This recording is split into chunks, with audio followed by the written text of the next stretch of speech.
Hi, இன்றைக்கி நம்ம என்ன பார்க்க போகிறோம் பார்த்தீங்கன்னா கோதுமை தோசை தான். பட் இது லிட்டில் டிஃப்ரெண்ட்டாக இருக்கும், எல்லாருக்குமே பிடிக்கும். கோதுமை தோசைனாலே நிறையா பேத்துக்கு பிடிக்காது, பட் இந்த மாதிரி ட்ரை பண்ணிங்கன்னா எல்லாத்துக்கும் பிடிக்கும்.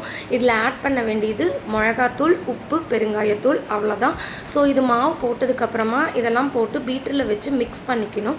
ஏன்னா தண்ணி ஊற்றுனதுக்கப்புறம் மிக்ஸ் பண்ணிங்கன்னா மிளகாத்தூள் எல்லாமே கெட்டி கெட்டியாக இருக்கும், அப்புறம் நம்மளால் ஒழுங்காக மிக்ஸ் ஆகாது. இது மாதிரி மிக்ஸ் பண்ணிக்கிட்டிங்கன்னா அது ஈக்குவலாக சரிசமமாக மிக்ஸ் ஆகிடும்.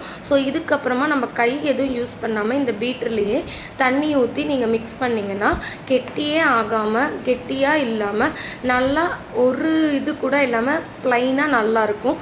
இதை நீங்கள் கெட்டியாக இது பண்ணி அடை மாதிரியும் தட்டலாம். இல்லை எங்களுக்கு மொறுன்னு ரோஸ் மாதிரி தான் வேணும்னா நல்லா தண்ணி ஊற்றி நல்லா கலக்கி வச்சுக்கலாம். இதில் அப்புறம் ஆட் பண்ண வேண்டியது ஆனியன், அப்புறமேட்டு கொத்தமல்லி.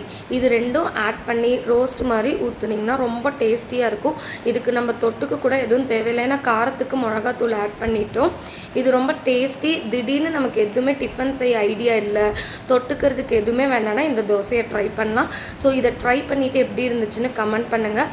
தோசை ஒல்லியாக ஊற்றி நல்லா மொறுனா கொடுத்தா எல்லாரும் 1க்கு 2 வாங்கி சாப்பிடுவாங்க. ஸோ இந்த வீடியோ உங்களுக்கு பிடிச்சிருந்தா லைக் பண்ணுங்கள், ஷேர் பண்ணுங்கள், மறக்காமல் கமெண்ட் பண்ணிவிட்டு என்னோடய சேனலை சப்ஸ்கிரைப் பண்ணிக்கோங்க. ஃபஸ்ட் டைமாக இருந்தால் என்னோடய சப்ஸ்கிரைப் பண்ணிட்டு பெல் பட்டனை கிளிக் பண்ணிக்கோங்க, அப்போ தான் என்னோடய நோட்டிஃபிகேஷன் வரும். இந்த மாதிரி இன்ட்ரெஸ்டிங் வீடியோ வேணும்னா நம்மளோட சேனலை சப்ஸ்கிரைப் பண்ணிக்கோங்க. தோசை ரெடி, வாங்க சாப்பிடலாம். எவ்வளோ கிறிஸ்பியாக இருக்குது. கோதுமை தோசைக்கு தயிர் போட்டு சாப்பிட்டா இன்னும் டேஸ்டியாக சூப்பராக இருக்கும். ட்ரை பண்ணி பாருங்கள்.